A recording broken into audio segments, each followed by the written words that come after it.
BNP chairperson Khaleda জিয়াকে সমবেদনা জানাতে প্রধানমন্ত্রীর গাড়ির বহর গুলশানের কার্যালয়ের সামনে পৌঁছায় রাত 8:30টার দিকে। কিন্তু তাকে অভ্যর্থনা জানাতে ছিলেন না বিএনপির কোনো নেতা বা খালেদা জিয়ার কোনো ব্যক্তিগত কর্মকর্তা।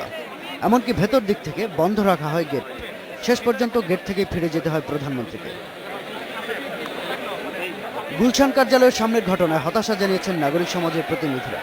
অধ্যাপক সৈয়দ আনোয়ার হোসেন মনে করেন, প্রধানমন্ত্রীর প্রতি এই আচরণ সামাজিক সম্পর্ক বা রাজনীতি কোনোটির জন্যই মঙ্গলজনক নয়।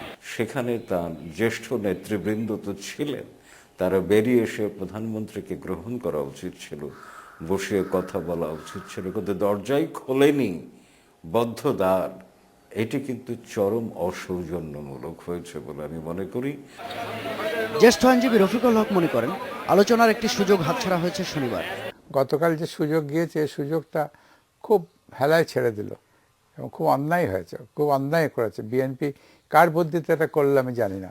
কুলখানি হলে সেদিন যদি আবার নিমন্ত্রণ করে, কুলখানির সময় যদি আমাদের প্রধানমন্ত্রী যান, তাহলে কিছুটা এই যে গতকাল যে ক্ষতি হয়ে গেছে সেটা কিছুটা উসুল হতে পারে।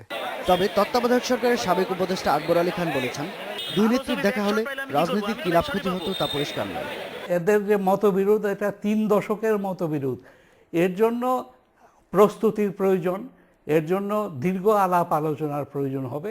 সেটা সম্ভব ছিল কিনা, এটা এই বিষয় থেকে কোনো সুনির্দিষ্ট সিদ্ধান্তে পৌঁছা শক্ত।